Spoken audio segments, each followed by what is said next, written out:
৪৩ দিনেও কক্সবাজার সাগরে নিখোঁজ চট্টগ্রাম বিশ্ববিদ্যালয়ের ছাত্র অরিত্র হাসানের খোঁজ পায়নি পরিবার। তাই প্রায়ই আসেন কক্সবাজার সৈকতে। বালুচরে দাঁড়িয়ে বাবা মা সাগরের ঢেউয়ে খোঁজেন সন্তানকে। কামরুল ইসলাম মিন্টুর প্রতিবেদন, ছবি তুলেছেন Helal Uddin. Falcon aluminium multilayer anodised হওয়ায় সম্পূর্ণ স্ক্র্যাচ প্রুফ। Falcon aluminium.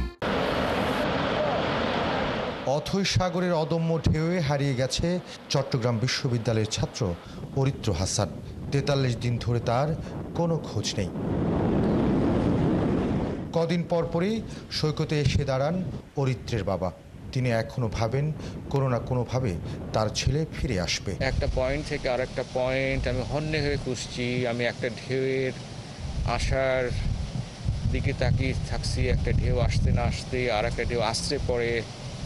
এই ঢেউয়ে আসা যাওয়ার পথে আমার চোখ নিবন্ধ রাখছি। এই বুঝি অরিত্র হাসান আসলো। তার প্রশ্ন, সাগর তো কিছুই বুকের ভেতরে ধরে রাখে না।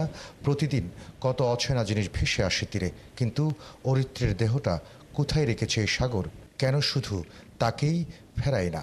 এত কিছু ভেসে আসে, পুরনো কলম, নতুন জুতো, পুরনো জুতো, স্যান্ডেল, ছেঁড়া জাল, পুরনো সব ভেসে আসে। আমার বাবা অরিত্র হাসান আসে না। এতদিনের কান্নায় অরিত্রের মায়ের চোখে অশ্রু ঝরে না। সাগর পাড়ে এসে শুধু বসেই থাকেন, চেয়ে থাকেন উত্তাল ঢেউর দিকে। আমার বাবা তো এখানেই আছে। আমি আমার বাবাকে ছেড়ে রেখে কেমন করে বাসায় থাকবো? আমি তো এক মুহূর্ত থাকতে পারি না। মনে হয় বাবা সাগর থেকে আমাকে ডাকতেছে, আম্মু এখানে আসো।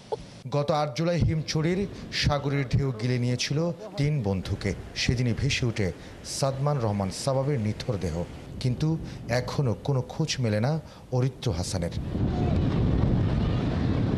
কামরুল ইসলাম মিন্টু, ৭১, কক্সবাজার।